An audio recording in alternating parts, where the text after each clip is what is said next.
from a tactical standpoint, they're so open and all that. It's not the type of soccer we want to play. But in terms of work rate and a commitment to try to win the game, that's what I'm talking about. That's every day. That's every day of training. That's every single day behaviors over a consistent period of time, and then it gets you far. You can't just, like I said last week, you can't just turn it on, turn it off. So it doesn't work that way. So maybe in life the result is fair from that standpoint.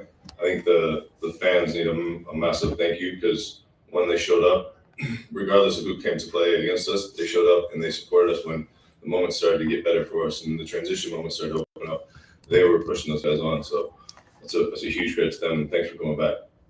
And just 1 point from these 2 home matches, how much damage is that going to do in the playoff run for y'all? Well, on the way I looked at it there was, I think we're sitting 1 point out of it. So, yeah, I can sit there and think about being disappointed with that, or I can move forward and now we got to pick up points on the road. We always knew we were going to have to anyway. So now we know where we stand and we got to do the work on the road. So, Henry? Rob, you have to be thrilled with the team's resilience. And the performance on Saturday, of course, we already talked about it wasn't to the standard that you expect for the team, but I'm sure you're happy with the resilience, considering the opponent, considering where they are in the standings. How do you take that out to Saturday, another important match against NYCFC? Red Bull. Or Red Bulls, yeah. Sorry. Yeah, I mean, I'm happy with the resilience that they showed, like with your words there. At the end, like I said, I want that to be everyday behavior. I want that to be from the start. That's what we preach. That's what we talk about doing all the time. So it's said to them before, it's like words into action. So that doesn't become, again, it's not, people don't just, success doesn't just happen. It's everyday behavior. It's just working hard. It's getting better at your craft. It's showing up every single day with the fight, the commitment to get better, and not just showing up when you want to show up or when you're playing against a big team. Because Doug asked that question earlier this week, and I don't believe in that. I believe that you work hard every single day, you show up every single day to the highest standard you can possibly go to, and then from there, that's where luck happens. That's where you start to create your own luck. So yeah, I'm happy with it. I sound angry. Like, I don't mean it to be that way. Like, I am happy that we got a point. I think at the end, I think we deserve 3, but you can't start that way. So in life, maybe it all evens out. Rob, it looked like Alexi was starting the game kind of playing more on the right side, kind of drifting over there.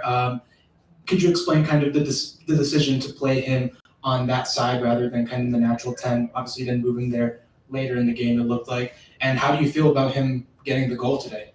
Yeah, I made the decision to put 3 central midfielders in there. It's don't know who would play for them. So I thought from a defensive standpoint, we were really solid and organized defensively. He's played out wide right before. He was, he's comfortable in those positions. On the attacking side, I want him to roll it tight, like in the pocket to space. That we didn't get that as much. Not any fault of his. And then as the game was going to drag on, we knew we could make substitutions and hopefully change from there. But from that standpoint, that's what I was thinking. And then, I think the goal was a fantastic goal. He had another chance right before that, I think. We know he's got good finishing ability. I've been telling you guys this every day at training. We watch stuff back and we're like, man, this kid's a great release on a shot. So I'm really happy for him. It's now he can integrate himself into the team officially. There's your first goal. Now you can kick on and score some more. Second row there. Igor Revener, Sport Express. So there are 2 of us representing Russian There you go. You guys can media. Yeah. So very predictably, we also would like to ask about Miranchuk. So you spoke already about his today's performance, but what is your general feeling about his ability to feel the league, to feel the club, to communicate with the coach, with the coaching staff and the players, and in general, what kind of personality is he in your feeling? Yeah, I mean, we've talked a lot about just adapting him as quick as possible. It's difficult, no matter where you come from, to come into this league. It's such a different league, especially to go from a team, the Italian league, to come here from a very, very tactical league, very controlled, and then he plays in a game like that, and he's probably like, "Where am I at?" And we've had those conversations. So he's adapting. He was asking the question to me the other day when we were talking about the league is like that. It's, you got teams that spend a lot of money on their attacking half, and sometimes their defending part of their team is maybe not the most expensive player, so you end up with these games that are open. I'm trying to figure out why that works that way. But yeah, he's adapting really well. I think he's a fantastic personality. He's a great player, and I think he's going to really help the team. He helps make people around him better. So I'm happy we have him. I'm happy he's on our side, and he's able to get himself a goal tonight, and hopefully can kick on and help contribute more. Just a couple more, Jared. Go ahead. Hey, Coach, I know we've talked about Jay a lot over the last few weeks. We threw him in there tonight, right when subs were changing and the tension in the game was really ratcheting up. I want to ask about his, I guess, bravery, just stepping into that game and just going full tilt. Yeah, I mean, it's no surprise for me. Like he could have started. He told them, like, you're gonna come off the bench and make an impact when the game is probably more open. And I thought he could help drive us. And yeah, he just gets better every time he plays. And yeah, I've got a lot of good things to say about him, and we can keep talking about him every week probably. But he's really kicking on and turning himself into a good player. Let's do Sam and Doug. Sam, go ahead. The game seemed to get stretched late. What was that a byproduct of? The crowd, maybe.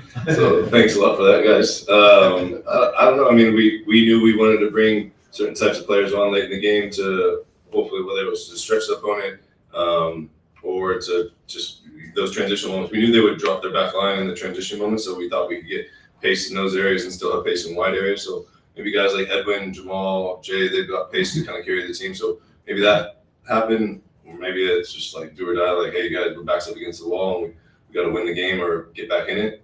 I don't know. That was wild. Yeah, I was curious if y'all had a set of instructions or tactics for Messi when he did come in as a sub. Is there something that y'all were trying to concentrate on? I mean, no. I mean, we knew he would come into the game at some point, probably. Obviously, depending on what the result was or where the game's state was, but no, it's everyone around the world tries to game plan from him, and it's difficult. I thought we did a pretty good job, though. He's got fantastic ability, and he nearly hurt us a lot of times, but the guys really put extra emphasis, and yeah, they did a good job. Pedro, and no one asked for him, but Pedro specifically, like whether he was defending him or defending the box, clearing off the line, like he's been fantastic the last 2 games. So he's a person that's really in the team really well. Thanks, everyone. Atlanta United's locker room is open. Inter Miami's head coach will speak to you here just in 2 minutes.